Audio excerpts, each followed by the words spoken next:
नमस्कार, मैं हूं पद्मजा जोशी और आप देख रहे हैं सवाल पब्लिक का। आज मैं आपसे एक सवाल पूछकर सवाल पब्लिक का ये शो शुरू करना चाहती हूं। मेरा सवाल ये है कि भारत और पाकिस्तान की सेना में सबसे बड़ा अंतर क्या है? सही जवाब ये है कि भारत की सेना प्रोफेशनल है, जबकि पाकिस्तान की सेना वहां की राजनीति करती है।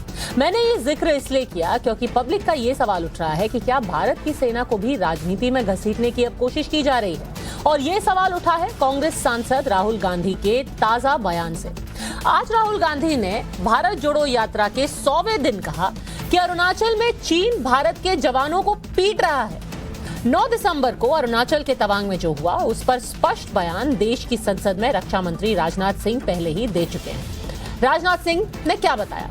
उन्होंने ये कहा कि तवांग में स्टेटस क्वो बदलने की कोशिश भारतीय सैनिकों ने नाकाम कर दी। लेकिन राहुल ही नहीं, राहुल गांधी से पहले महबूबा मुफ्ती ने भी ये कहा था कि चीन ने हमारे सैनिकों को पीटा और हमारे सैनिक कुछ नहीं कर पाए। क्या विपक्ष तवांग क्लैश को लेकर प्रधानमंत्री नरेंद्र मोदी को कमजोर कहने से एक कदम आगे निकलकर अब सेना को ही कमजोर दिखा रहा है? चीन का खतरा बड़ा है, लेकिन क्या विपक्ष चीन के मुद्दे पर सरकार को घेरने में सेना के मनोबल को अब गिरा रहा है? यही है आज सवाल पब्लिक का।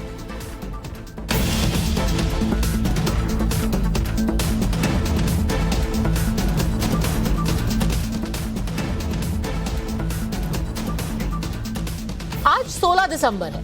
आज ही के दिन 1971 में पाकिस्तान ने 93,000 सैनिकों ने भारत की सेना के सामने सरेंडर किया था। तब सरकार इंदिरा गांधी की थी, लेकिन उन्हीं इंदिरा गांधी के पौत्र राहुल गांधी को क्या भारत की सेना के शौर्य पर भरोसा नहीं रहा, या सेना के शौर्य पर भले भरोसा हो लेकिन मोदी सरकार को नीचा दिखाने में राहुल ऐसा कुछ भी बोल रहे हैं जिससे सेना का मनोबल कम हो? उन्हें फर्क नहीं पड़ता। सुनिए पहले कि तवांग क्लैश के बहाने राहुल गांधी ने आज क्या कहा। जिन्होंने 2000 स्क्वायर किलोमीटर हिंदुस्तान का उठा लिया, जिन्होंने हिंदुस्तान के 20 जवानों को शहीद किया, जो हमारे जवानों को अरुणाचल प्रदेश में पीट रहे हैं, मैंने कहा हिंदुस्तान की प्रेस मुझसे इनके बारे में एक सवाल नहीं पूछेगी। सच था। हिंदुस्तान की सरकार सोई हुई है। इस बात को हिंदुस्तान की सरकार सुनना नहीं चाहती, मगर उनका प्रिपरेशन चल रहा है और प्रिपरेशन युद्ध का है। बेशक विपक्ष के नेताओं को यह पूरा हक है कि वो राष्ट्रीय सुरक्षा के मुद्दों पर सरकार से दो टूक सवाल पूछें। बेशक सेना की तैयारी और सेना के बॉर्डर एक्शन पर सरकार को वो लगातार आगाह करते रहे, लेकिन ये एक बड़ा संवेदनशील मसला है। आपको याद होगा कि 2016 में जब भारत ने पीओके में सर्जिकल स्ट्राइक की थी तो विपक्ष के कुछ नेताओं ने उसे एक फर्जिकल स्ट्राइक करार दिया था। आपको यह भी याद होगा कि जब 2019 में भारत ने पाकिस्तान के बालाकोट में एयर स्ट्राइक की तो सबूत मांगे गए और कुछ विपक्षी नेताओं की ओर से यहां तक कह दिया गया कि वहां तो सिर्फ कौवे मरे थे और सिर्फ 1-2 पेड़ गिरा दिए गए थे। राष्ट्रीय सुरक्षा के मुद्दे पर तथ्यों को परखे बिना जब राजनीति होती है तब ऐसा ही होता है। 15 जून 2020 को गलवान के संघर्ष में भारत के 20 सैनिकों ने बलिदान दिया। भारत ने सैनिकों की मौत की बात स्वीकार की क्योंकि भारत अपने सैनिकों का सम्मान करता है। इसके उलट गलवान को लेकर चीन ने क्या किया? उसने आधिकारिक तौर पर अपने सिर्फ 4 सैनिकों की मौत की बात स्वीकारी है, वो भी लंबे समय के बाद और बड़ी नानुकुर के बाद। जून 2020 की घटना पर फरवरी 2021 में पीएलए ने 4 सैनिकों junior sergeant Wang Zhuoran, battalion commander major Chen Hongjun, private Chen Xiangrong और जूनियर सार्जेंट शियाओ सियोआन को चीन ने मृतक माना था। जबकि मृतकों के सही आंकड़े पर पर्दा डालने को लेकर चीन कई रिपोर्ट्स में एक्सपोज हो चुका है। फरवरी में ऑस्ट्रेलिया ने एक न्यूज पोर्टल गलवान डिकोडेड नाम से रिपोर्ट पब्लिश की थी। चीनी सोशल मीडिया, ब्लॉगर्स और नागरिकों से मिली जानकारियों के आधार पर इस रिपोर्ट में बताया गया कि कम से कम 38 सैनिक चीनी सेना के गलवान में मारे गए थे। गलवान की रिपोर्ट्स पर चीन में सेंसरशिप लगी हुई है, ये भी किसी से छुपा नहीं है। गलवान में मृतक चीनी सैनिकों के आंकड़े पर सवाल पूछने वाले चीनी पत्रकार क्यू मोमो को अपनी नौकरी तक गंवानी पड़ी। एलएसी पर भारत की तैयारी पुख्ता है और पहले से कहीं बेहतर। ये बात एक तथ्य है। इसमें कोई राजनीति की बात नहीं है, लेकिन फिर भी चीन को लेकर सेना को राजनीति में घसीटा जाए तो इसे राजनीति नहीं दुर्भाग्य कहें। ये वही राहुल गांधी हैं जिन्होंने 2016 में सरकार पर जवानों को खून की दलाली का आरोप लगा दिया था। आप कर क्या रहे हो? जो हमारे जवान हैं जिन्होंने अपना खून दिया है, जम्मू कश्मीर में जिन्होंने अपना खून दिया है, जिन्होंने हिंदुस्तान के लिए सर्जिकल स्ट्राइक किया है, उनके खून के पीछे आप छुपे हुए हो, उनकी आप दलाली कर रहे हो। ये बिल्कुल गलत है। ये सब जानते हैं कि हमारी सीमा पर चीन और पाकिस्तान हमारे दुश्मन हैं। ये कोई नई बात है ही नहीं। लेकिन चीन के अग्रेशन को लेकर देश के मौजूदा प्रधानमंत्री को क्या सिर्फ इसलिए कमजोर कहा जा रहा है कि G20 के सम्मेलन में उन्होंने शी जिनपिंग से हाथ मिला लिया? लेकिन राजनीति में देश की लीडरशिप को ही नहीं, सेना को भी कटघरे में खड़ा करने की नौबत आ जाए तो अब क्या ही कहा जाए। सुनिए राहुल गांधी के आज के बयान पर बीजेपी ने किन शब्दों में पलटवार किया। क्या कैसे शब्द इन्होंने इस्तेमाल करे? हमारे जवानों को पीट रहे हैं, हमारे जवान पिट रहे हैं। ये भाषा है राहुल गांधी की। जैसे मैंने कहा, इनकी रेपुटेशन कुछ भी हो, लेकिन भारतीय सेना की रेपुटेशन है, भारत की रेपुटेशन है। चाइना के साथ हमारी सरहद लगती ही नहीं थी, तिब्बत था वहां पर, लेकिन तिब्बत को चीनी प्रेम में, नेहरू के चीनी प्रेम में तिब्बत को पूरे चाइना के हवाले कर दिया। और जब चाइना तिब्बत पे कब्जा कर रहा था तो उस समय का भारत, नेहरू का भारत, इनको चावल पहुंचा रहा था। तो आज ये है सवाल पब्लिक का, क्या तवांग में जवानों के पिटने का बयान देकर राहुल चीन का प्रोपेगेंडा फैलाने का मौका ले रहे हैं? चीन भारत की सेना से पिट रहा है, लेकिन भारत की राजनीति क्या चीन को ऑक्सीजन मुहैया करा रही है? क्या मोदी से हिसाब बराबर करने के चक्कर में भारतीय सेना का मनोबल इन बयानों के जरिए गिराया जा रहा है? ले चलते हैं ये सवाल। हमारे सारे मेहमान हमारे साथ जो जुड़ गए हैं, राकेश त्रिपाठी प्रवक्ता हैं भारतीय जनता पार्टी के, तहसीन पूनावाला हैं राजनीतिक विश्लेषक हैं, लेफ्टिनेंट जनरल संजय कुलकर्णी हैं रक्षा विशेषज्ञ हैं, लेफ्टिनेंट कर्नल अनिल दुहून हैं, वो भी रक्षा विशेषज्ञ हैं, और वरिष्ठ पत्रकार आशुतोष जी भी हमारे साथ जुड़ गए हैं। सबसे पहले आपसे शुरू करना चाहती हूं जनरल कुलकर्णी, हमारे सैनिक पिट रहे हैं, क्या वो पिट रहे हैं? पद्मा जी धन्यवाद, बहुत बहुत धन्यवाद। मैं कहूंगा गलत बयान, कम से कम राष्ट्र सुरक्षा के साथ इस तरह के खिलवाड़ नहीं होना चाहिए। इस तरह की बातचीत करना बहुत गलत है। अगर किसी को मालूम नहीं है तो कम से कम पूछ सकते हैं कि क्या हो रहा है। कोई पिट नहीं रहा, पीट रहे हैं। तो ये जो कार्रवाई है, और भारत जो है सक्षम है, और भारत इस प्रकार की जो कार्रवाई है, अभी आप देखेंगे capacity building takes time, intentions can change overnight, इसमें कोई शक नहीं है। लेकिन जिस प्रकार से कैपेसिटी बिल्डिंग धीरे धीरे करके भारत इस मकाम पर जा पहुंचा है कि चीन के साथ टक्कर ले रहा है, ये बहुत बड़ी बात है। जी जनरल कुलकर्णी, आपको रोकना चाहूंगी क्योंकि कार्यक्रम की शुरुआत में मैं अपने सारे जितने भी हमारे मेहमान हैं उनको 30-30 सेकंड का वक्त देती हूं अपने ओपनिंग कमेंट्स के लिए, उसके बाद डिबेट की शुरुआत की जाएगी। तो तहसीन पूनावाला, पिट रहे हैं? पद्मा जी, अव्वल तो मैं जनरल कुलकर्णी साहब और कर्नल दून साहब का शुक्रगुजार हूँ कि इन्होंने हमारी देश की सेवा की, रक्षा की, इसलिए हम आज सुरक्षित है इन वीर वेटरन्स की वजह से। और देखिए, राहुल जी जो कहना चाहते थे मेरे हिसाब से वो सिर्फ यही था कि जो बार बार चीन के साथ क्लैशेस हो रहे, उस पर सरकार की जवाबदारी बनती है और पार्लियामेंट में उसके बारे में बातचीत करना चाहिए। इसमें कोई शक नहीं है कि हमारी सेना, जनरल कुलकर्णी आए, कर्नल दून केपेबल है। वो चीन को हमेशा उन्होंने पीछे किया है। तवांग हाइट्स हम ऑक्यूपाई करते हैं और 1967-68 में हमने चीन को युद्ध में हराया, 80s तो फिर राहुल जी ये क्यों कह रहे हैं कि वो हमारे सैनिक पिट रहे हैं? चीन हमारे सैनिकों को पीट रहा है। उनका मतलब यही था कि जो ट्रांसग्रेशन हो रहे, 1200 ट्रांसग्रेशन एनडीए के समय, उसको एड्रेस करना चाहिए।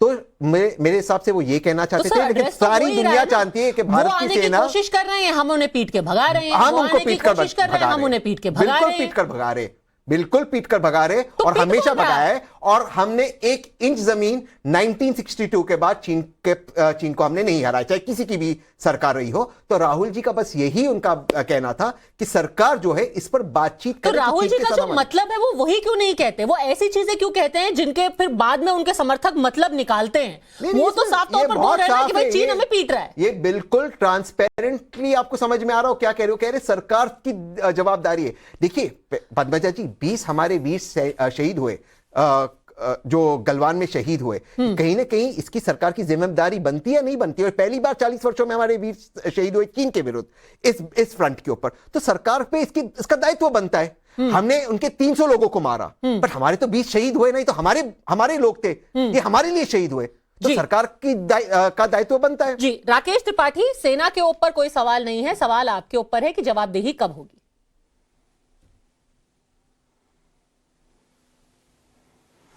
देखिए पद्मजा, 100 दिन से पैदल चलते चलते लगता है कि राहुल गांधी अब अक्ल से पैदल हो गए हैं। आज जिस प्रकार की भाषा का उन्होंने प्रयोग किया है, पूरे देश के भीतर बेहद आक्रोश है इस बात का कि आप राजनीति करने के लिए भारत की सेना पर इस प्रकार के सवाल उठाएंगे। आप भारत की सेना को पिटता हुआ जब बताते हैं ना, तो दुनिया भर के भीतर एक भारत की साख को, भारत की छवि को धक्का लगता है। भारत की कार्रवाई को आज अमेरिका सहित तमाम दुनिया भर के देश आज उसको जायज ठहरा रहे हैं, वाजिब ठहरा रहे हैं, लेकिन भारत के भीतर ही कुछ चाइना के प्रति प्रेम रखने वाले राजनीतिक दल भारत की इस कार्रवाई को, भारत के पक्ष को कमजोर करने का प्रयास कर रहे हैं। और भारत का जो देशभक्त नागरिक है वो इस बात को स्वीकार नहीं करेगा। आप राजनीति में पिटते हैं, रोज चुनाव हारते हैं, इसका मतलब यह नहीं है कि अपने घृणित और न्यूनता की राजनीति को ले जाकर के आप सेना तक रख दीजिए। दुर्भाग्यपूर्ण है कि इससे पहले भी कांग्रेस पार्टी के लगातार इस प्रकार के बयान रहे जो न केवल सेना के मनोबल को गिराने वाले हैं, बल्कि देश के विरुद्ध हो जाते हैं। और आशुतोष जी, अपनी इस मानसिकता को राहुल गांधी को दूर करना। आशुतोष जी, राजनीति में पिटते हैं तो सेना के खिलाफ बदजुबानी करते हैं, शब्दों में आलोचना होनी चाहिए। नहीं, मुझे लगता है कि इस देश के अंदर एक नैरेटिव खड़ा किया जा रहा है कि आप कोई सवाल नहीं पूछ सकते। आप पुलिस पे सवाल नहीं खड़े कर सकते, आप जुडिशरी पे सवाल खड़े नहीं कर सकते, आप आर्मी पे सवाल खड़े नहीं कर सकते, आप देश के प्रधानमंत्री से सवाल खड़े नहीं कर सकते, आप संसद पे सवाल खड़े नहीं कर सकते, आप लॉकडाउन पे सवाल नहीं पूछ सकते, आप पैंडेमिक पे सवाल नहीं पूछ सकते, आप डिमोनेटाइजेशन पे सवाल नहीं पूछ सकते, आप जीएसटी पे सवाल नहीं पूछ सकते। चाइना जो हमारे देश के अंदर कर रहा है, क्या उसकी जवाबदेही देश की सरकार की है या नहीं सरकार? जब 1962 में युद्ध हो रहा था तो अटल बिहारी वाजपेयी ने जिस तरीके से जवाहरलाल नेहरू की तीखी से तीखी आलोचना की थी और उनको कहा था कि आपको संसद में आके जवाब देना पड़ेगा, और जब जंग में भारत लड़ रहा था उस वक्त संसद का सत्र बुलाया गया, वहां देश के प्रधानमंत्री से सवाल पूछे गए, देश के प्रधानमंत्री ने सवालों के जवाब दिए। तो क्या उस वक्त अटल बिहारी वाजपेयी देश की सेना का मनोबल गिरा रहे थे? अगर हाँ, तो फिर मुझे कुछ नहीं कहना। बिल्कुल, ये डिबेट में मैं ये सवाल पूछूंगी, पर कर्नल दून, सवाल बेशक पूछा जाना चाहिए और हमने ये कार्यक्रम की शुरुआत में कहा सवाल पूछिए, पर बात यह है कि सवाल किस तरीके के। आप सवाल ये पूछिए कि भाई आपने वहां पर कितने गन लेकर के दी हैं, आपने कितने किलोमीटर सड़कें बनाई हैं। उल्टा आप ये पूछ रहे हैं कि भाई ये तो पिट गए। जब 1962 की जंग जिस सेकंड आशुतोष जी, एक एक करके सबको 30 सेकंड मिल रहे हैं, सबको 30 सेकंड, फिर मैं डिबेट को ओपन करूंगी। Colonel Doon. Thank you Padmaja, आपका बहुत बहुत शुक्रिया। तमाम पैनलिस्ट को मेरा नमस्कार, और आपके माध्यम से जो व्यूअर्स मुझे देख रहे हैं उनको भी मेरा सादरपूर्ण नमस्कार। सबसे पहले तो मैं ये चीज क्लियर कर दूं कि सेना का मनोबल छत पे रखा हुआ या मुडेर पे रखा कोई पत्थर नहीं है कि किसी ने धक्का मार दिया और वो मनोबल गिर गया। दुनिया की ये सबसे बैटल हार्डन्ड आर्मी या डिफेंस फोर्सेस हैं। ये ऐसा नहीं है कि मनोबल को थोड़ा सा उंगली लगाई और मनोबल गिर गया और उसके बाद हम छाती पीटते घूम रहे हैं कि मनोबल गिरा दिया, मनोबल गिरा दिया, मनोबल गिरा दिया। ये एक बेकार की बात है। नंबर 2, जो राहुल जी ने बोला कि पिट गए, मुझे ऐसा लगता है कि जिस तरह के व्यक्तित्व राहुल गांधी जी रखते हैं वो एक बहुत ही ह्यूमन किस्म के इंसान हैं, तो उनको इस चीज का आहत हुआ होगा कि ये 6-7 जो आर्मी के सोल्जर्स हैं ये हॉस्पिटल में अगर एडमिट हुए हैं तो चोट ज्यादा लगी होगी। तो इसलिए उस चीज को अपने बैक ऑफ माइंड में रखते हुए शायद उन्होंने ये बोला कि हमारे जवानों को पीट लिया। एंड हमारे घर में भी अगर कोई एडमिट हो जाता है हॉस्पिटल में, हम भी यही पूछते हैं कि यार क्या हो गया, ज्यादा तो नहीं हो गया। हम ये नहीं पूछते कि डेंगू कितना काउंट निकला, कि कोविड कितना काउंट निकला। ये हमारा एक इमीडिएट नेचुरल रिएक्शन है। अच्छा राकेश तो इस त्रिपाठी चीज में जवाब ज्यादा दीजिए कि पढ़ने- हर चीज में ये मत बोलिए कि सेना का मनोबल गिर गया, सेना का मनोबल, वो सिर्फ सवाल उठा रहे हैं कि भाई आप कर क्या रहे हो, आप ये नहीं, इंसिडेंट पदम होने जा- क्यों दे रहे हो, क्यों पदम बार जा- बार आप- चीन की ये कोशिश हो रही है, ये सवाल वो पदम जा- उठा रहे हैं। कोई पदम सेना जा के बिल्कुल- खिलाफ टिप्पणी नहीं कर रहे।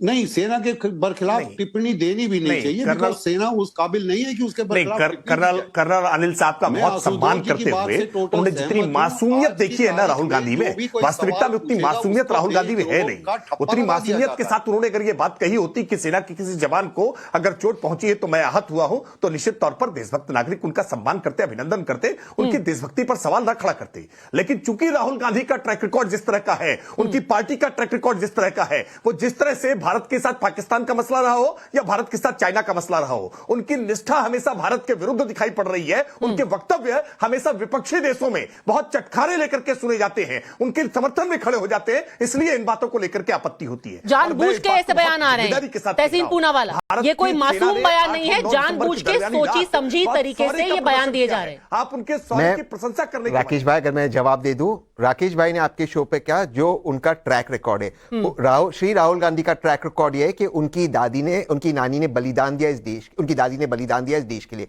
उनके पिताजी ने बलिदान दिया इस देश के लिए, वो शहीद है इस देश के लिए। ये ट्रैक रिकॉर्ड है उनका। इनका ट्रैक रिकॉर्ड ये है कि उनकी दादी जब प्रधानमंत्री थी, चीन को हमने युद्ध में हराया। उनका ट्रैक रिकॉर्ड है कि उनके पिताजी जब प्रधानमंत्री थे, चीन को पीछे जानी पड़ी, चीन को मुंह की खानी पड़ी। आपका ट्रैक रिकॉर्ड बता दूं, जब एनएसजी की 2611 में लड़ रहे थे पाकिस्तानी आतंकवादियों के खिलाफ, वहां पे गुजरात के मुख्यमंत्री, रिकॉर्ड में जब 71 की बात करते हैं तो आप 62 की भी बात किया कीजिए ना। मैं 71 की नहीं, मैं 67 की बात कर रहा हूं। 71 तो हम जीते और आज 71 विजय दिवस है। बिल्कुल, हमें इंदिरा जी और आप सभी 71 कह रहे हैं कि आप 71 में कह रहे हैं कि कांग्रेस का ट्रैक रिकॉर्ड है कि उन्होंने बांग्लादेश पाकिस्तान के 2 टुकड़े किए, ये उनका ट्रैक रिकॉर्ड है। और तो वही पाकिस्तानी के आतंकवादियों के सामने रिकॉर्ड में आता है ना सर, ट्रैक रिकॉर्ड में 62 भी आता है ना, ट्रैक रिकॉर्ड में अक्सई चिन्ह भी आता है ना। और ट्रैक रिकॉर्ड की बात हो रही है तो आप राहुल जी के ट्रैक रिकॉर्ड की बात कीजिए, आप उनके दादाजी की या उनकी माताजी की बात क्यों कर रहे हैं? उनके खुद के ट्रैक रिकॉर्ड की बात उसी पर आ रहा हूं। उन्हीं के पिताजी शहीद हुए थे ना, उन्हीं की दादी शहीद हुई थी। सर ट्रैक रिकॉर्ड की बात कर रहे हैं, ट्रैक रिकॉर्ड की बात कर रहे हैं तो आपको याद दिला दूं। बात रख दो, अगर आप इजाजत दें, 30 सेकंड में अपनी बात रख देता हूं। ट्रैक रिकॉर्ड की बात हुई है, इन्होंने अपने परिवार के लोगों को खोला, इस देश के लिए उन्होंने शहादत दी है। अब मैं मोदी जी का ट्रैक रिकॉर्ड नहीं, अब आप ट्रैक रिकॉर्ड की बात कर रहे हैं तो आप ट्रैक रिकॉर्ड की पूरी बात होगी। मैं पूरी आपको मैं याद दिला दूं कि 2009 की 2009 की सर 2000 ट्रैक रिकॉर्ड की बात हुई ना, तो पूरा ट्रैक रिकॉर्ड का कच्चा चिट्ठा निकालते हैं। उत्तर दूंगा, मुझे सर ट्रैक रिकॉर्ड, अरे आधा ट्रैक रिकॉर्ड क्यों दे रहे हैं? पूरा ट्रैक रिकॉर्ड दीजिए ना। अरे एक ट्रैक रिकॉर्ड में, एक ट्रैक रिकॉर्ड में जोड़ना चाहता हूं। ट्रैक रिकॉर्ड की बात हो रही है। 2009 में हिंदू न्यूज़पेपर का एक आर्टिकल है जिसमें लिखा हुआ है कि उस वक्त जो यूपीए की सरकार थी, उन्होंने 2 जर्नलिस्ट को, 2 पत्रकारों को नोटिस भेजा कि चाइना ने फायरिंग की है और उसमें सैनिक घायल हुए हैं। आपने ऐसा लिख कैसे दिया? हम आपके ऊपर एफआईआर करेंगे। मुझे पता ही है। तो आज आप कह रहे हैं कि भाई जो भारत की सरकार है वो छुपा रही है, वो सो रही है।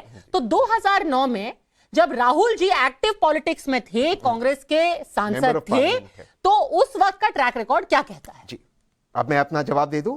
इसका सवाल का जवाब फिर आप मुझे अलाउड करेगी? हाँ, इस सवाल का जवाब दीजिए। मैं आपके शो पे बड़े साफ शब्दों में कह रहा हूं, वो गलत था यूपीए के समय, और क्योंकि तब गलत हुआ उसका मतलब अब नहीं कि अब गलत होगा। लेकिन यहां पर आशुतोष बैठे आपके शो के अंदर, वो एडिटर थे, आप भी एडिटर है। जो आजादी तब थी सरकार से सवाल पूछने की, आज वो आजादी नहीं, और गलत था, गलत है। सर जो सवाल सही है वही सवाल पूछ सकते हैं ना। आप क्या सवाल पूछेंगे? आप एक्सपेक्ट कर रहे हैं, आप बोलिए, मैं आप एक्सपेक्ट कर रहे हैं कि हम ये सवाल पूछे कि भाई क्या वो आकर के वहां पे बैठ गए हैं? उसका जवाब मिलता है कि जी नहीं बैठे हैं। फिर आप कह रहे हैं कि आप और सवाल क्यों नहीं पूछ रहे? मैं अपना उत्तर दे देता हूं, लेकिन मुझे एक टिप्पणी करनी है। जब 600 बार जब इंट्रूजन हुआ, जब भी लड़ाई हुई बॉर्डर के ऊपर, ईस्टर्न बॉर्डर पे चीन के साथ, जब श्रीमती सुषमा स्वराज जी, जब श्री अरुण जेटली जी ने दोनों हाउस में कहा कि प्रधानमंत्री उपस्थित रहे, उस पर स्टेटमेंट दे या डिफेंस मिनिस्टर स्टेटमेंट दे, हाउस में डिबेट हुई, चर्चा हुई, आपने कवर किया है पद्मजा जी। आज ये इतनी बड़ी घटना हो गई, सिर्फ डिफेंस मिनिस्टर एक स्टेटमेंट पढ़ लेते, उस पर डिबेट ने, कांग्रेस ने 3 बार नोटिस दिया, आप क्यों उस पर डिबेट नहीं करते, क्यों चर्चा नहीं करते, क्यों पार्लियामेंट में बात की? एक सेकंड चीज, मैं एक लास्ट चीज, आपने मुझे वादा किया था, मैं सिर्फ 10 सेकंड लूंगा। 26/11 हो रहे थे, मेरे दोस्त हेमंत करकरे शहीद हुए, गुजरात के मुख्यमंत्री वहां पे प्रेस कॉन्फ्रेंस कर रहे थे, पाकिस्तान को मजबूत कर रहे थे, हेमंत करकरे जी के घर पे गए 1 करोड़ का चेक लेकर। वो देश को मजबूत करना था। हमने कभी नहीं कहा मोदी जी देशद्रोही, हम कभी इस तरह के शब्दों का प्रयोग नहीं करेंगे। वो भी हमारे मुख्यमंत्री थे, अब प्रधानमंत्री, लेकिन बार बार इन शब्दों का प्रयोग जो भाजपा करती है राहुल गांधी के लिए, जो उनके सवाल है उसका उत्तर नहीं देती, उस पर ऑब्जेक्शन। जनरल कुलकर्णी, क्या इस पे चर्चा होनी चाहिए ताकि सबको पता चल जाए, सब दूध का दूध पानी का पानी हो जाए?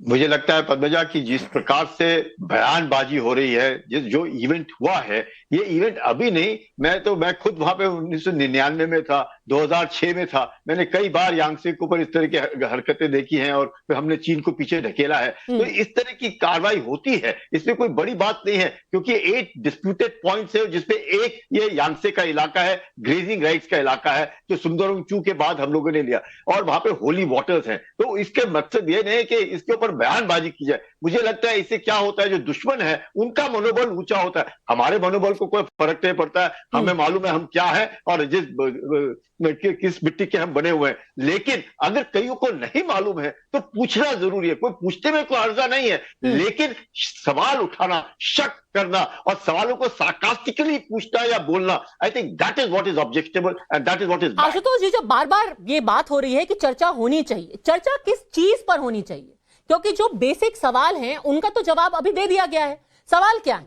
सवाल यह है कितने लोग घायल हुए। यह बता दिया गया है कि हां हमारे सैनिक घायल हुए हैं, पर किसी को भी कोई सीरियस इंजरीज नहीं हुई है। दूसरा सवाल था कि क्या उन्होंने हमारी जमीन पर कब्जा कर लिया। वहां पर राजनाथ जी ने बोला कि नहीं जी, कोई जमीन पर कब्जा नहीं हुआ है, हमने उनको जो कोशिश थी उनकी कोशिश को नाकाम किया, उनको पीछे खदेड़ दिया। तो अब वो सवाल क्या है जिस सवाल पर चर्चा होना बाकी है, या फिर ये सिर्फ एक राजनीतिक बयानबाजी का मौका ढूंढा जा रहा है? नहीं, देखिए पद्मजा, मुझे बोलने दीजिएगा। मुझे एक चीज पे बहुत आपत्ति है कि जब लोग कहते हैं कि आप सेना से अगर सवाल पूछेंगे तो सेना का मनोबल गिराएंगे।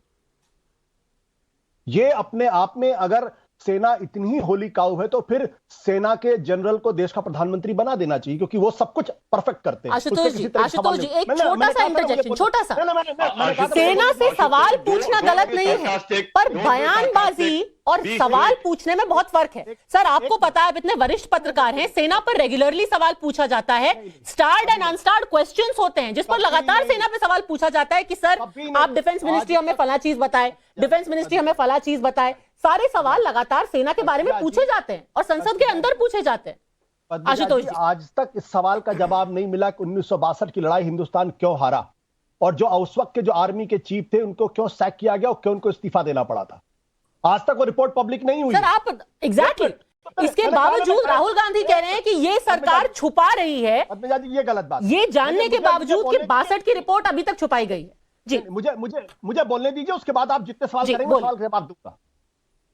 करगिल में वो कौन जनरल थे, वो कौन लोग थे जिन्होंने जो हमारे पास इंटेलिजेंस था, जो इनपुट था, उस पर हमने समय रहते कार्रवाई नहीं की और हमारे सैकड़ों जवानों को शहीद होना पड़ा? क्या वो रिपोर्ट कभी पब्लिक हुई? ना 62 की रिपोर्ट कभी पब्लिक हुई, ना करगिल की रिपोर्ट कभी पब्लिक हुई। 62 कांग्रेस की सरकार थी और करगिल जब अटल बिहारी वाजपेयी भारतीय जनता पार्टी की सरकार थी। ये उसका नतीजा है कि हम जो इस डेमोक्रेसी के अंदर जब इतने बड़ी बड़ी चीजें हो रही हों तो देश की जनता को पता होना चाहिए कि किस रक्षा मंत्री की वजह से, किस प्रधानमंत्री की वजह से, किस जनरल की वजह से देश को इतना बड़ा आंतरिक सुरक्षा या इतनी बड़ी सुरक्षा का खतरा उठाना पड़ा। हमारे जवानों की जानें गई। देखिए, जवानों, यहां कोई आदमी जवानों की शहादत पर सवाल नहीं खड़े कर रहा, जवानों की बहादुरी पर सवाल नहीं खड़े कर रहा, लेकिन वो तमाम लोग जो फैसले करते हैं, गलत फैसले करते हैं, समय रहते हैं इनपुट पर कार्रवाई नहीं करते, जिनकी वजह से देश आज हमारे 20 जवान गलवान में मरे, उनकी जवाबदेही कब तय होगी? वो जो बड़े बड़े ऑफिसर्स, उनकी जवाबदेही कब होगी? वो जो बड़े बड़े नेता, मैं भी वही चीज बोल रही हूं जो आप बोल रहे हैं कि कार्रवाई होनी चाहिए, पर क्या सच में कांग्रेस कह सकता है आज कि आप इसके ऊपर पूरी चर्चा कीजिए, ये जानने के बावजूद कि 62 की रिपोर्ट है, जो कारगिल की रिपोर्ट है, वो इसलिए नहीं रिवील की गई क्योंकि इसके अंदर कुछ संवेदनशील बातें हैं जो आप पब्लिक में नहीं ला सकते हैं। कर्नल धून, तो आज आप किस बिना पर कह रहे हैं कि ये सरकार छुपा रही है, ये सरकार डिनायल में है? Let me speak. हमारे देश के अंदर छुपाने की आदत है।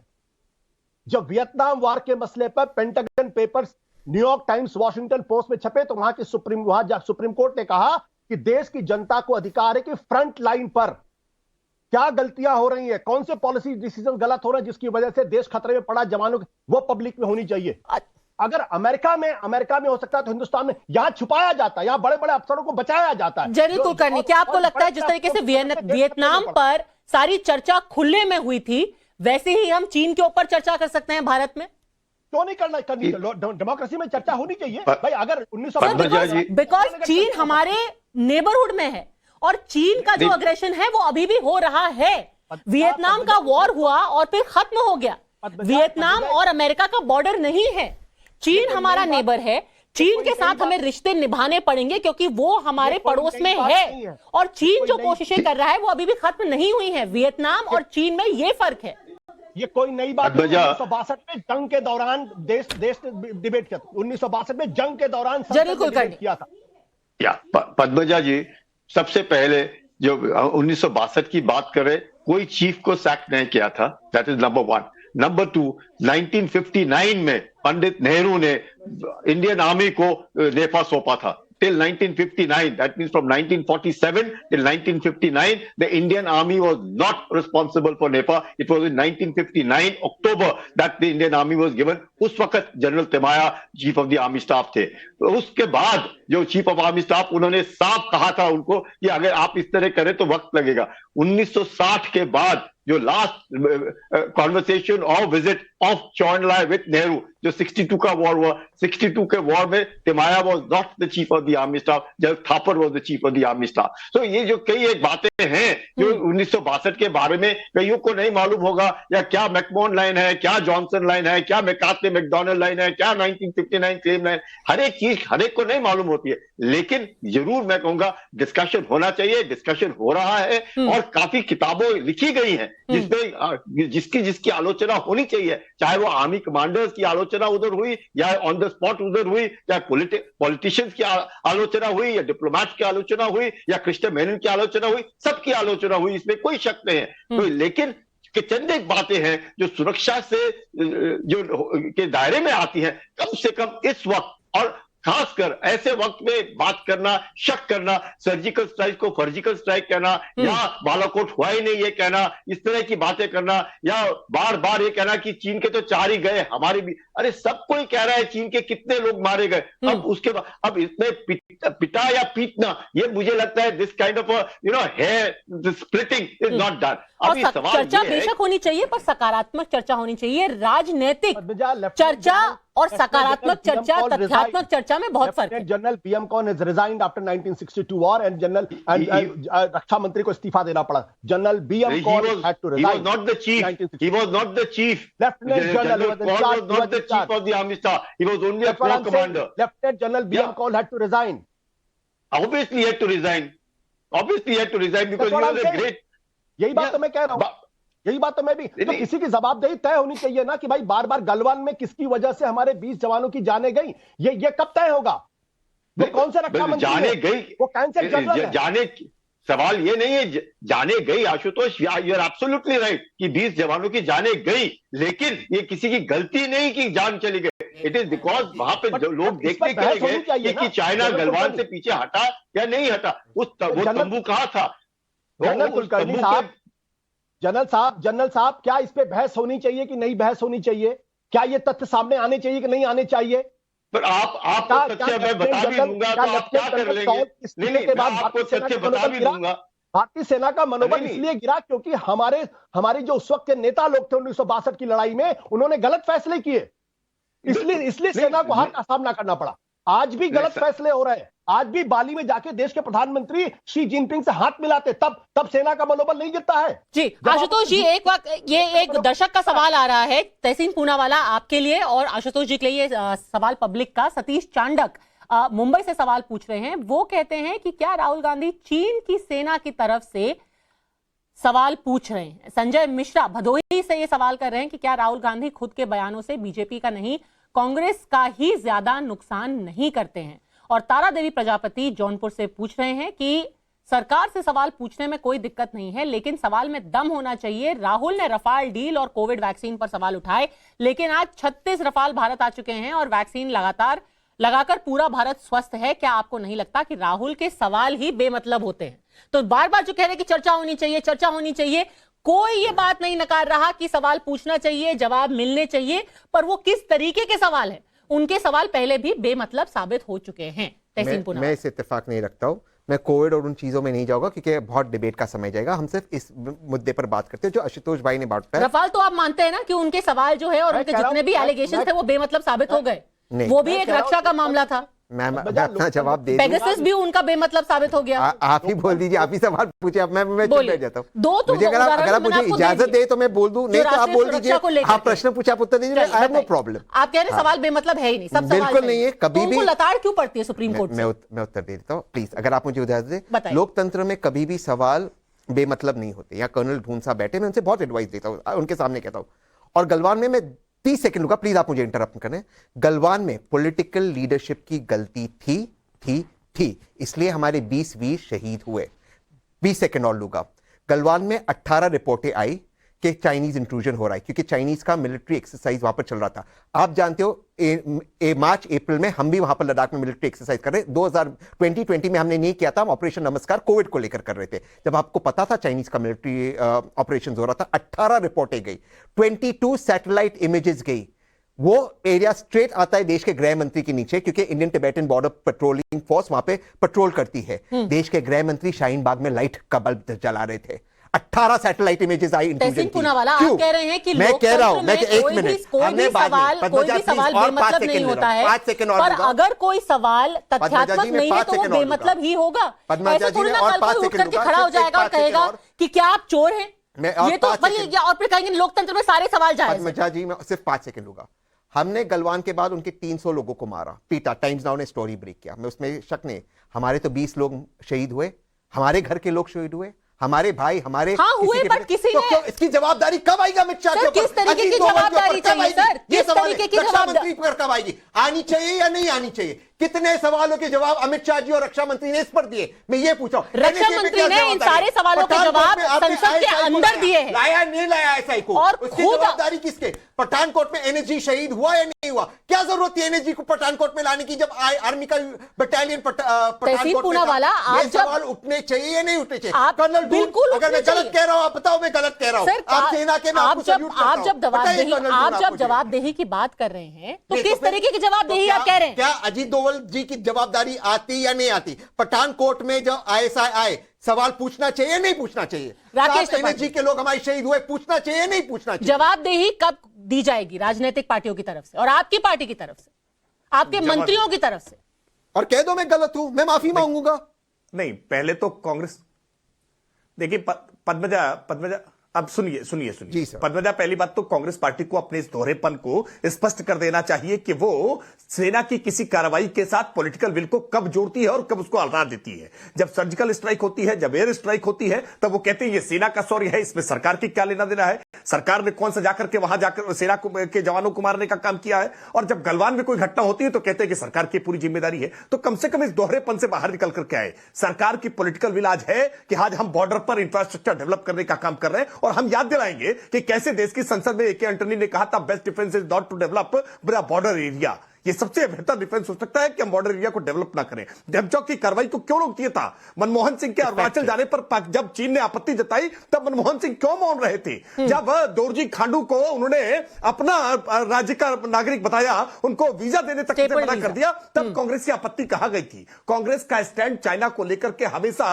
दोहरेपन से भरा हुआ है और मैं आशुतोष जी की बात पर बहुत आपत्ति रख रहा हूं। आशुतोष जी बार बार कह रहे हैं ना कि खुलकर चर्चा होनी चाहिए। इस देश में गोपनीयता भी कुछ मामलों पर लागू होती है, कम से कम इस बात को समझना होगा। आप अगर भारत की तुलना अमेरिका से, जर्मनी से, जापान से, चाइना से अगर करके देख रहे हैं तो अलग अलग भौगोलिक परिस्थितियां और सामाजिक परिस्थितियों को भी देखिए। भारत तो टुकड़े होंगे इंशाल्लाह किनारे अमेरिका, जर्मनी या जापान में नहीं लगते हैं। भारत के भीतर जिस प्रकार से देशद्रोही तत्व आकर के खुलेआम आकर के उदार तत्व पे बैठ करके टीवी डिबेट्स में बैठते हैं, वैसा किसी अन्य देशों में नहीं बैठा करते। बताइए आशुतोष जी, गोपनीयता तथ्यों के आधार पर आप भारत की तुलना अमेरिका, जर्मनी, जापान से मत करिए। भारत के भीतर अगर गोपनीयता अगर लागू है तो कुछ मुद्दों पर गोपनीयता लागू होनी चाहिए, हर बात पर खुलकर चर्चा नहीं हो सकती है। आशुतोष जी, जी, मेरे मित्र राकेश त्रिपाठी के हिसाब से तो मैं भी देशद्रोही हूं, क्योंकि मैं जवाहरलाल नेहरू विश्वविद्यालय से आता हूं, मैं भी टुकड़े टुकड़े गैंग का हिस्सा हूं।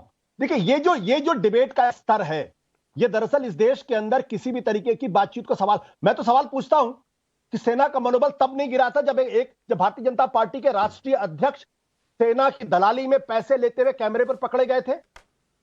क्या जब कफन घोटाला हुआ था अटल बिहारी वाजपेयी के जमाने में, तो क्या तब सेना का मनोबल नहीं गिरा था? क्या आज तक ये बात पता चली? जिन पत्रकारों ने वो स्टिंग ऑपरेशन किया था, उन पत्रकारों को जेल भेजने की पूरी कोशिश की गई थी, बजाय ये पता करने के कि भाई आपके कौन लोग थे उस रक्षा दलाली में काम करने वाले। कभी इस बात का खुलासा नहीं हो पाया। जो जवाब दीजिए राकेश त्रिपाठी। उसको पूरी तरीके से बर्बाद कर दिया गया, तहलका कंपनी को पूरी तरीके से खत्म कर दिया गया। उन पत्रकारों को जवाब दीजिए राकेश त्रिपाठी। इसलिए कह रहा हूं, आपको ये तय करना पड़ेगा कि कौन से तथ्य देश के साथ है और कौन से तथ्यों के आधार पर दुनिया भर की एजेंसियों के इशारे पर लोग काम कर रहे हैं। क्या ये सच नहीं है कि भारत के भीतर कुछ ऐसी शक्तियां हैं जो विदेशी शक्तियों के इशारे पर आकर के विदेशों से चंदा लेकर के भारत के भीतर रह करके भारत के विरोध में काम करती हैं, और ऐसी शक्तियों के सामने आप सब कुछ पारदर्शी करना चाहते हैं? ये नहीं हो सकता है। इस बात को, परिस्थितियों को समझना होगा। और आशुतोष जी देखिए, कोई सर्टिफिकेट किसी को देने की आवश्यकता नहीं है। देश समझता है, देश जानता है, देश देखता है कि कौन सी शक्तियां भारत के साथ खड़ी होती हैं और कौन सी शक्तियां भारत के विरोध में खड़ी हो जाती हैं। भारत का कर्नल अनिल दून, आज राहुल गांधी जी कह रहे हैं कि वहां चीन युद्ध की तैयारी कर रहा है, भारत सरकार सो रही है। भारत का विरोध आप लोग, सबको याद है कि 2013 में खुद ए.के. एंटनी उस वक्त हमारे रक्षा मंत्री थे, उन्होंने कहा कि हम इंफ्रास्ट्रक्चर नहीं डेवलप कर रहे हैं क्योंकि यही सबसे अच्छी स्ट्रैटेजी है। और आप ये बेहतर जानते होंगे कि हमारे रक्षा मंत्री ने ये इसलिए कहा क्योंकि चीन की तरफ से ये वार्निंग दी गई थी कि एलएसी के पास किसी भी तरह का इंफ्रास्ट्रक्चर अगर आप बनाएंगे तो उसका खामियाजा आपको भरना पड़ेगा। आज वही राहुल गांधी, जिनके रक्षा मंत्री कह रहे थे कि अब तो हम सड़क ही नहीं बनाएंगे, नहीं तो चीन नाराज हो जाएगा, चीन हमें लाल आंख दिखा देगा, आज वो कहने सरकार सो रही है। तमजा, thank you for giving me a chance कि मैं आपकी बात का जवाब दूं, लेकिन उससे पहले मैं आपसे रिक्वेस्ट करूंगा कि जिस तरह राकेश त्रिपाठी जी के जवाबों के बीच में आप नहीं बोलती, उस तरह हमें भी मौका दीजिए ताकि हमारी बात हम पूरी रख सकें, बजाय इसके कि आप गवर्नमेंट के बिहाफ पे सवाल पूछना शुरू कर दें, बजाय इसके कि डिबेट को आप कंडक्ट करें। ये मेरी आपसे रिक्वेस्ट है। सर, सवाल होते हैं, वो ना तो सरकार की तरफ से होते हैं ना सरकार के खिलाफ होते हैं, वो तथ्यों पर आधारित होते हैं। आप प्लीज सवाल का जवाब दीजिए, क्योंकि ये बात भी तथ्य है कि हमारे रक्षा मंत्री ने संसद के अंदर, उस वक्त के रक्षा मंत्री ने कहा था कि हम रोड्स नहीं बनाएंगे क्योंकि यही हमारी पॉलिसी है। ठीक है पदमजा, अभी मैं आपको बताता हूं, ये चीज आपने 2-3 बार दोहरा दी कि ये बात संसद में एंथनी साहब ने कही थी, तो मतलब संसद में नेशनल सिक्योरिटी को डिस्कस करना कोई ऐसा होली काओ या कोई ऐसी चीज नहीं है कि जिसको अगर आप टच कर देंगे तो वो अपवित्र हो जाएगी। बिल्कुल सर, और इसलिए राजनाथ जी ने भी संसद के अंदर ही अपना स्टेटमेंट दिया था। ऐसा नहीं है कि उन्होंने कहा कि हम कुछ नहीं बोलेंगे। राजनाथ सिंह ने भी उसी संसद के अंदर अपना स्टेटमेंट दिया, गलवान के ऊपर भी दिया और उसके बाद तवांग के ऊपर भी दिया। कर्नल दून, मैडम मैं आपसे दोबारा रिक्वेस्ट करूंगा, जब मैं बोल रहा हूं तो या तो उसको आप सुन लीजिए या मेरा माइक ऑफ कर दीजिए, बात खत्म हो जाती है। सर तथ्य ही बता रही हूं, आप कह रहे हैं कि संसद के अंदर नेशनल सिक्योरिटी पे बात होनी चाहिए और राजनाथ सिंह ने भी उसी संसद के अंदर नेशनल सिक्योरिटी पे अपना बयान दिया। मैडम तो बोलने तो दीजिए कम से कम। बोलिए। तो पार्लियामेंट के अंदर, संसद के अंदर अगर नेशनल सिक्योरिटी पे कोई डिबेट होती है तो वो कोई ऐसी चीज नहीं है कि अपवित्र हो जाएगी। आज से पहले हुए हैं, आज भी होने चाहिए।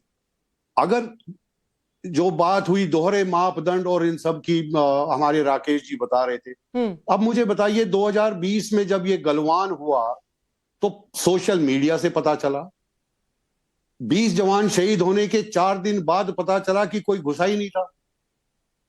उस देश का नाम लेने से आज तक हम इतने घबराए और डरे हुए हैं कि हम किसी भी पैनल पे, किसी भी पेडेस्टल पे, किसी भी फोरम पे हम उनका नाम लेते हुए कांप जाते हैं, हमारी पीढ़ियां कांपती हैं हमारे जूतों के। चलिए एक बार हो गया, नजरअंदाज कर सकता है, देश बहुत बड़ा है, देश का बहुत बड़ा दिल है। लेकिन अब अरुणाचल में तब हुआ, तब भी सोशल मीडिया से पता चला। या तो यह है कि सरकार के जो इंटेलिजेंस इनपुट्स हैं या तो वो काम नहीं कर रहे, अगर वो काम नहीं कर रहे तो कौन ठीक करेगा? कैसे पता चलेगा कि वो जो यंत्र तंत्र हैं वो काम नहीं कर रहे बिना डिबेट के? कमिंग टू नेशनल सिक्योरिटी, सुन लीजिए please, coming to national security, मुझे आप ऐसी एक चीज का उदाहरण दे दें जो डायरेक्टली या इनडायरेक्टली नेशनल सिक्योरिटी से ना जुड़ी हो, इंक्लूडिंग पॉपुलेशन कंट्रोल। तो ये हमने क्या आडंबर रच लिया कि पार्लियामेंट के अंदर नेशनल सिक्योरिटी डिस्कस नहीं हो सकती? होनी चाहिए, नहीं हो सकती तो बार कब बार होगी? कौन बार जवाब बार देगा? चर्चा का विषय इसलिए उठ रहा है क्योंकि जिस तरीके से इंफॉर्मेशन आता है वो बहुत ही गलत तरीका है। कर्नल दून जैसे बता रहे हैं, सोशल मीडिया से क्यों पता चलता है? सरकार पहले आधिकारिक तौर पर क्यों नहीं बताती लोगों को? देश को जानने का हक है। ये तो मैं जैसे बता रहा हूं, मैं तो 99 में वहां पे कमांडिंग ऑफिसर रहा, उसके बाद मैं वहां पे ब्रिगेड कमांडर रहा, वहां पे जीओसी रहा, तो ये तो बातें होती रहती हैं, इसमें कोई बड़ी बात नहीं है। आजकल मीडिया में बातें पता चलती है, मुझे नहीं लगता किसी को मालूम है कि मेरे साथ 99 में क्या हुआ, उसके बाद लगातार क्या हुआ, कितनी बार हमने उनको पीछे ढकेला, कितनी बार हमने दीवारें, रॉक्स की दीवारें बनाए, कितनी बार उनको उस पार ढकेला और कहा कि आप इसके आगे नहीं आएंगे, वो गए, कई बार नहीं गए, कई अंदर घुसे, फिर मुक्काबाजी की, फिर ये अभी नहीं है, ये बहुत पहले से चलता आ रहा है, इसमें कोई नई बात नहीं है। अभी सवाल ये है कि मीडिया इतना ओपन है और सबको सब कुछ पता चल रहा है। उस वक्त मोबाइल नहीं थे, उस वक्त कनेक्टिविटी नहीं थी, उस वक्त टेलीफोन पे था, तो शायद बातें नहीं पता चलेंगी। अब मोबाइल कनेक्टिविटी है, कोई एडमिट हो गया पता चल जाता है, कोई एडमिट हुआ है, तो सबको लगता है कि भाई हमें पता होना। मैं कहता हूं अगर पता चल भी गया, कुछ भी हो, या कुछ क्या कर लेंगे हम लोग? करना तो उन्होंने ही है ना जो वहां पर हैं, और उनके डायरेक्शन जो दिए जाते हैं। और इससे पहले कि आप जवाब दें, एक और सवाल पब्लिक का हमारे सामने आ रहा है। शिशिर भालचंद्र वो पूछ रहे हैं भोपाल से कि चीन के साथ भारत के बीच पक्की बाउंड्री नहीं है, इसका जिम्मेदार कौन है, नेहरू या मोदी? आप कह रहे थे। जी, मैं एक चीज फैक्ट चेक करना चाहता हूं सभी दर्शकों को, सभी पैनलिस्ट को बड़े विनम्रता के साथ। एंटनी जी का पार्लियामेंट का स्टेटमेंट मैं वर्बैटम हिंदी में पढ़ रहा हूं, पूरा स्टेटमेंट में मैं उसका 2-3 पंक्तियां पढ़ता हूं।